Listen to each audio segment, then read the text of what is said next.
Bonjour à tous et bienvenue dans le Cercle des Dieux Disparus. Auteur de fantaisie et de fantastique, je partage avec vous le fruit de nombreuses années de recherche sur les mythologies du monde, un sujet qui m'a toujours fasciné.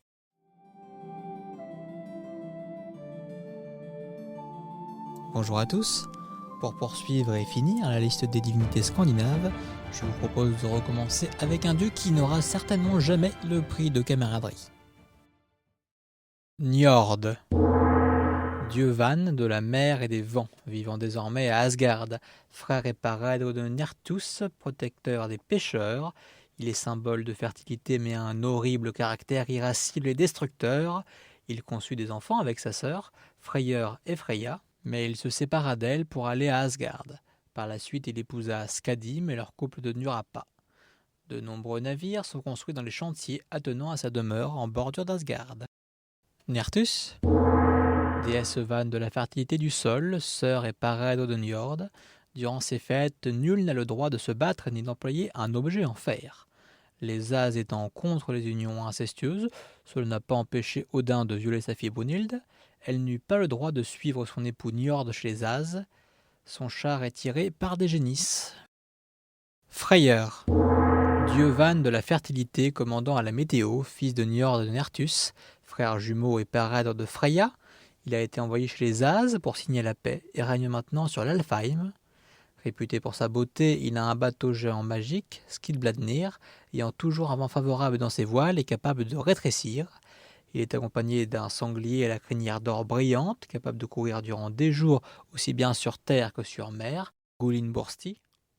Sourte le vainquit lors du Ragnarok avec sa propre arme, l'épée de l'été Sumarbrander, la plus tranchante des créations divines. Freya, déesse vanne de l'amour, de la jeunesse et de la beauté, fille de Njord et Nertus, jumelle et parrain de Freyr. Son animal emblématique, la laie, est symbole de prospérité. De son époux le dieu Od, elle eut un fils, Rund, et deux filles, Nos et Gerzimi.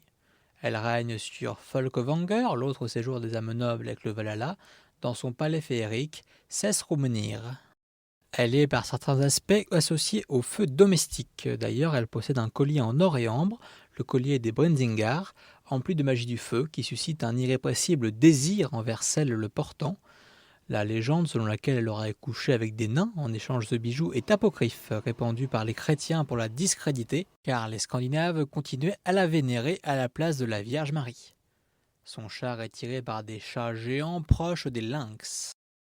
Yngvi, dieu As, fils de Freyr et de la géante Gerd, son union avec une mortelle fonda, paraît-il, la dynastie royale suédoise Ynglingar, symbole de fertilité et de descendance. Od, dieu van des blés, grand voyageur, époux de Freya. Ses nombreuses absences la plongent dans le chagrin. Il aurait un avatar dieu de la folie divine, Other. Lityr, dieu van de la divination, patron des 10 heures de bonne aventure. Gulvieg, déesse van de la sorcellerie, présidant aux transes divinatoires. Durant la guerre entre Az et Van, elle fut capturée. Par 3 fois dans la salle du trône d'Odin, on la perça de lance, puis on la brûla, et la ressuscita systématiquement, puis finit par s'enfuir. Mundilfari, ancien dieu Van, maître du temps, père de Mani et Sol. Mani, dieu Van de la lune, à la beauté insolente, jumeau de Sol, il est poursuivi par le loup Ati. Sol, déesse vanne du soleil au corps sublime, jumelle de Mani, elle est poursuivie par le loup Skoll. Elle, déesse asine des enfers, fille de Loki et de la géante Angerboda, reine du dernier monde, celui des morts. L'un des côtés de son visage est plongé dans les ombres, l'autre dans la lumière. Ses jambes sont froides et mortes depuis la naissance. Les rideaux de son lit apportent le malheur à ceux qui les voient. Le lit rend malade ceux qui s'y couchent, et sa vaisselle fait souffrir d'une faim éternelle ceux qui y mangent, à part elle, bien sûr. Le palais se nomme Eliudnir. Lors du Ragnarok, elle ne se déplacera pas, mais enverra son bateau en ongle de mort, Naglfar, chargé d'une armée de défunts, auquel commandera son père pour combattre les Ineriar, les guerriers divins. Fenrir, loup noir géant et immortel, fils de Loki et d'Angerboda, Trop dangereux, car toujours affamé, il fut enchaîné la gueule ouverte dans les profondeurs du Helheim par la ruse des dieux, sur l'île de Lyngvi qui n'est accessible qu'une fois l'an et change de place à chaque fois. Sa bave s'écoule et forme deux fleuves, le Van et le Vil. Lors du Ragnarok, son lien se brisera et il ira se battre avec les géants. Il avalera Odin avant d'être tué par Vidar. Jormungandr, immortel, serpent de mer titanesque encerclant le monde des hommes, fils de Loki et d'Angerboda. Durant le Ragnarok, son crâne fut brisé d'un coup de Mjolnir, mais Thor mourut du venin du serpent après avoir titubé sur 9 pas. Ati et Skoll, louveteaux de Fenrir et de la géante Jarnvidya. Ils sont censés pourchasser le soleil et la lune, d'où leur course perpétuelle, mais ne les dévorer que lors du Ragnarok. Ce sont les plus célèbres membres de la meute d'enfants de Fenrir, les Managarm, avec la chienne noire logeant dans la forêt de fer, antagoniste majeur de la Volsunga saga, le mythe reliant Landvarano au Ragnarok ayant inspiré le lead, la chanson des Nibelungen. Tyr, dieu As du ciel de la stratégie, divinité guerrière majeure, fils d'Odin. Il est réputé pour avoir sacrifié l'une de ses mains entre les mâchoires de Fenrir afin de permettre aux autres dieux de l'enchaîner avec Gleipnir, le lien suprême. Lors du Ragnarok, lui et le chien Garm s'entretuèrent, aussi nommé Irmine. Garm, chien immortel enchaîné à l'entrée du Niflheim, où il garde l'entrée vers le monde des morts. Lors du Ragnarok, il sera tué par Tyr, mais le dieu succombera à ses blessures. Sif, déesse asine de la récolte, dite aux cheveux d'or, prophétesse capable de se changer en cygne, femme de Thor, mère d'Ul et de Thrud. Ul, dieu de la chasse, fils de Sif, adopté ensuite par Thor. Son bouclier permettait de voguer sur l'eau. Né As, il est parti loger chez les Vannes en devenant le second mari de Skadi après son divorce d'avec Njord. Il a inventé les raquettes et protège les archers. Thrud, fille de Sif et de Thor, déesse asine de la vigueur en digne héritière de son père. Magni, dieu As de la force, fils adultérin de Thor, seul dieu plus fort que son père. Il ne fut pas tué lors du Ragnarok et hérita de Mjolnir avec son frère Modi. Modi, dieu As du courage, fils illégitime de Thor, il est appelé à survivre au Ragnarok et à hériter de Mjolnir avec son frère Magni. Les berserkers le priaient pour qu'il guide leur lame dans la folie. Aegir, géant personnifiant la mer destructrice, père de 9 géantes vagues, dont une vague de froid et une marée de sang. Époux de Ran. Ran, déesse asine, femme d'Aegir, repêchant les âmes des noyés avec un filet pour les mener dans son royaume. Ils ne vont dans aucun autre au-delà. Heimdall, dieu Van de la lumière et de la lune, fils de l'une des 9 géantes vagues, ou peut-être des 9. Il vit pourtant à Asgard, où il garde le pont arc-en-ciel reliant les autres mondes, le Bifrost. Il dort très peu et son regard ne scie jamais. Il peut voir aussi très loin et entend très bien. Voyant arriver les géants lors du Ragnarok, il souffla dans Galahorn, le corps qui résonne dans les 9 mondes, pour prévenir leurs habitants de la guerre. Il tuera Loki et sera tué par lui. Mimir, dieu As de la sagesse, décapité par les Vannes chez qui il était à titre d'émissaire, lorsque ceux-ci s'aperçurent de l'incapacité à raisonner de son compagnon Önir. Odin rendit la vie à sa tête et la plaça comme gardienne de l'une des sources dans laquelle plongent les racines d'Yggdrasil, celle du Jotunheim. Il voit l'avenir et sait presque tout. Önir, dieu As qui, comme Mimir, fut envoyé chez les Vannes pour signer la paix, tandis que Freyr et Njord allaient chez les As. C'était un dieu guerrier mineur et très indécis dont les As avaient volontairement exagéré les mérites pour duper les Vannes.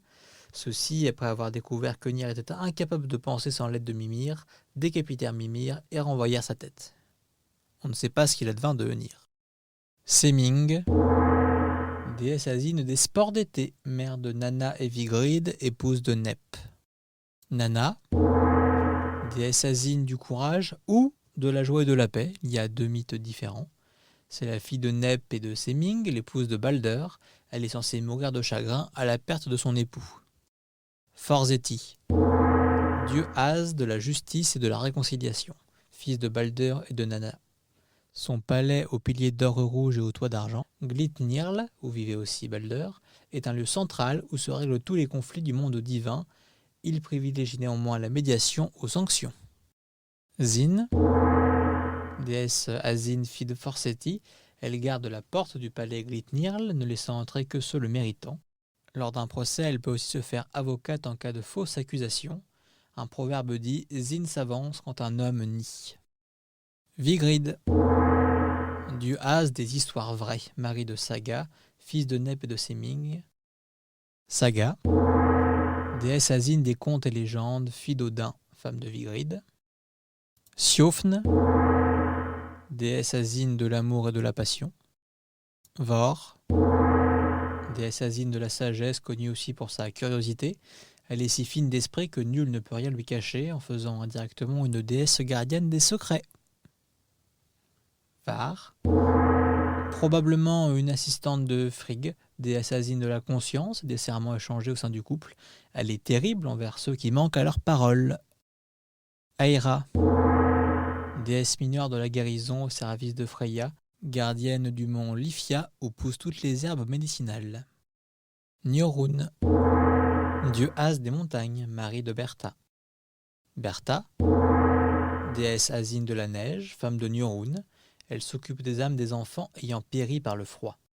Fula, déesse mineure de la fertilité et de l'abondance, vierge éternelle au service de Frigg dont elle est la confidente.